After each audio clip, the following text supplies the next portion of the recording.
Hello, everybody. So, today or tonight, I kind of wanted to go into the Senegambian and Guinean people, and I wanted to start kind of with some of the history, some of the languages, some of the religions, and kind of go a little bit into that so that we can learn a little bit more about these people and kind of maybe figure out some traits on maybe things that we have or that we do that they may have if you have their ancestry. So, of course, this is one beautiful picture of a person from a Senegambian and Guinean tribe. And I think this picture is just so beautiful because I think it just captures a lot. And this is just one out of a couple pictures that I have found that is specific to Senegambian and Guinean people. So when we look, some of the histories that in Senegambian Neolithic history, the period when humans became hunters, fishermen, and producers, farmers and artisans, and all well represented and studied, this is when more elaborate objects and ceremonies emerged, testifying to various human activities. So this is really not too much of what I wanted to look at. This was not really giving me what I wanted, but this was really hit home a little bit, which is having Senegambian and Guinean ancestry, which is Gambian Americans are Americans of Gambian descent, of course. 3,035 Americans, or 30,035 Americans, I believe it's 3,035 Americans, reported Gambian ancestry in the 2000 census. Additionally, during the Atlantic slave trade, many Africans from what is now the Gambia were sold as slaves in the United States. Gambian immigrants include members of ethnic groups such as the Mandinka. In modern times, Gambians have immigrated to the United States since the 1970s with the goal of entering into higher education. While many of these students return home after completing their studies, others have set on the United States as a permanent residence, attracting friends and family to the country. Gambian communities exist in Chicago and Washington, D.C. Most Gambians living in the United States are Muslim or Christian. So when we get more into this history, which I kind of really like, is that it says the first people from what is now the Gambia arrived to the United States as slaves during the Atlantic slave trade. In 1588, the claimant to the Portuguese throne, Antonio Prior of Credo, sold exclusive trade rights on the Gambia River to English merchants, including the slave trade. Letters patent from Queen Elizabeth I confirmed the grant. So the Gambia, since the 16th to 19th century, was an important slave port in Senegambia, in the Senegambia area, both for the United States and Latin America, along with others at St. Louis and Gloria Island, Bissau, or Cachao. Therefore, an important part of the slaves were, among others, of this part of Africa. Spanish brought many slaves to the English, French, and Portuguese merchants. And this is something that we kind of know with a lot of other groups, especially in the islands, like Dominican Republic and other places like that. They spreaded slaves everywhere, especially African slaves. They spread them, they put them everywhere. So the languages of the Senegambian people and Guinean people, languages is English. So English is the official language, but the most frequently spoken languages are generally of the Atlantic branch of the Niger-Congo family. Mandinka and Wolof constitute the lingua francis or francas of the country, and other languages spoken include Pular or Fulbe, Serer, Diola, and Soninke. Some Muslim clerics are literate in Arabic. So with religions, the population is overwhelmingly Muslim. So there are a small number of Christians, predominantly Roman Catholic, and some adherents of traditional beliefs. Settlement patterns, I feel this is also important, is that human settlement in the Gambia extends across both banks of the river and is found in three regions: the swamps adjacent to the river, the riverine flats known as Banto Pharaohs from a Mande word meaning beyond the swamp, and the sandstone uplands.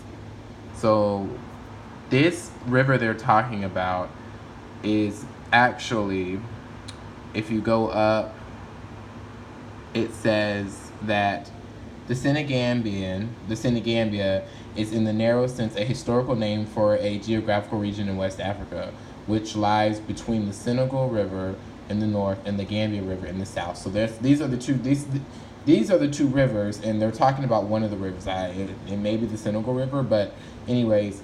However, there are also text sources which state that Senegambia is understood in a broader sense and equated with the term the Western region. So this refers to the coastal areas between Senegal and Sierra Leone, where the inland border in the east were not further defined. So geographically, the region lies within the tropical zone between the Sahel and the forests of Guinea, with the Senegal and Gambia rivers underpinning the region's geographical unity. So the region encompasses the modern states of Senegal, the Gambia, and Guinea-Bissau, as well as portions of Mauritania, Mali, and Guinea. It should not be confused with the recent Senegambian Confederation, which was a loose confederation between the Gambia and Senegal between 1982 to 1989, set up just after the Gambia's 1981 coup d'etat, oh goodness, I know how to say that, but I can't think of it right now. Where the Senegalese government intervened to reinstate the democratically elected Gambian government. I think it's just a coup. Is that right? Let me see.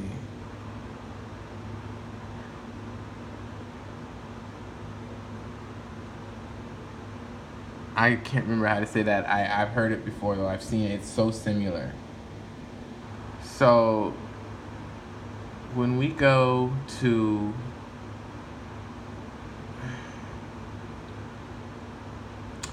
let me see. Notable people. There's not a lot, you guys. I didn't find a lot. But when we go to like ethnic groups, we heard a lot already. The Diola or Jola are the people longest resident in the country. They are now located mostly in Western Gambia, and this is going to ethnic groups. The largest group is the Malinke. They said Mandika, but I believe Malinke was also mentioned in further sites that I've pulled up. It says the largest group is the Malinke, comprising about 1/3 of the population. The Wolof, who are the dominant group in Senegal, also predominate in Banjul. The Fulani settled the extreme upriver areas, and their kingdom, Fuladu, became a major power in the late 19th century. So the Soninke, remember them, an admixture of Malinke and Fulani are also concentrated in the upper river areas. That's cool. That's really cool.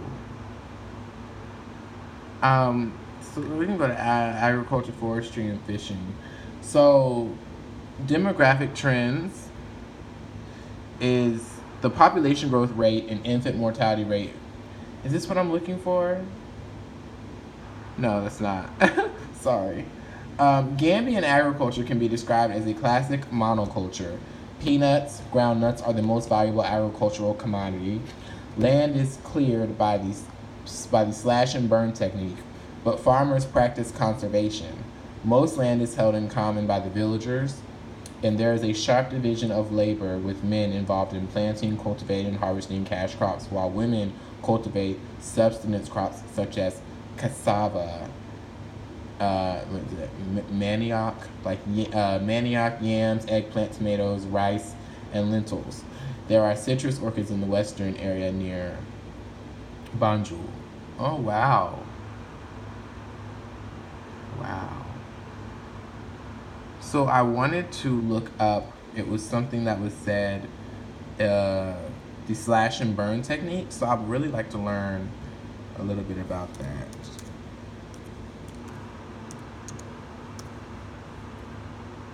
Yeah, slash and burn cultivation.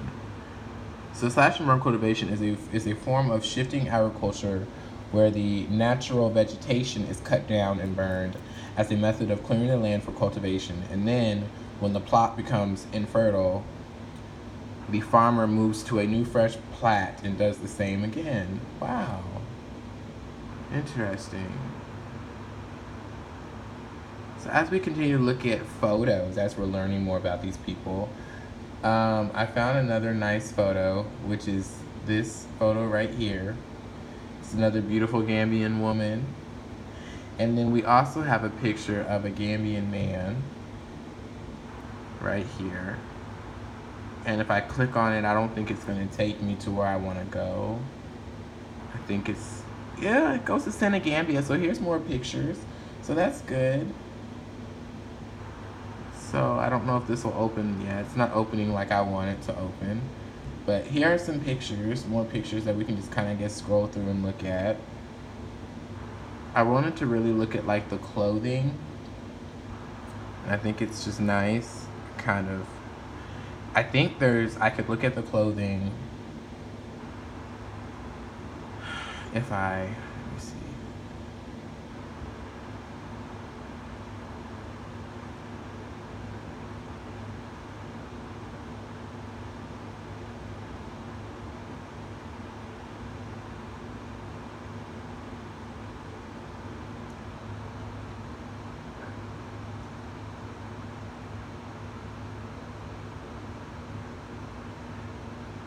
Daily life and social customs.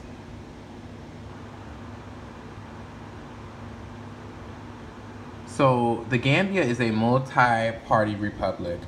Under the constitution that was ratified in 1996 and went into effect in 1997, the president, who is the head of state and government, is elected by universal suffrage to a 5-year term. The president appoints the vice president and cabinet members. Legislative power is held by the National Assembly, comprising 53 members who serve 5-year terms. The majority of members are elected, while 5 are appointed by the president. But it's not really what I wanted. Here we go. It wasn't taking me to where I wanted to go. So it says the Gambia has long been home to several different ethnic groups who have maintained their individual cultural traditions. As such, the country has a rich heritage. In the past, blacksmiths, goldsmiths, leather workers, weavers, textile dyers, and other artisans were found in all of the region's societies. Weavers and textile dyers still make distinctive cloth throughout the country. The Gambia is noted for its indigo-dyed cloth in particular. See, I love specific points like that because it really gets deep into like the uniqueness of the people. Some drum and kora, a complex stringed instrument, markers are still active and recordings have been made of their traditional music. Wow. Gambian cuisine is nearly identical to Senegalese cooking. Staples include millet, rice yams, plantains, and cassava.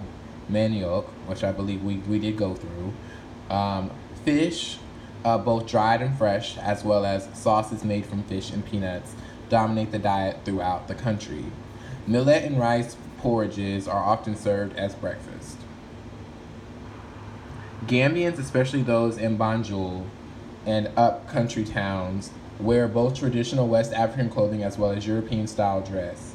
Gambian women often sport elaborate head wraps and flowing kaftans on the streets of the capital and in rural villages.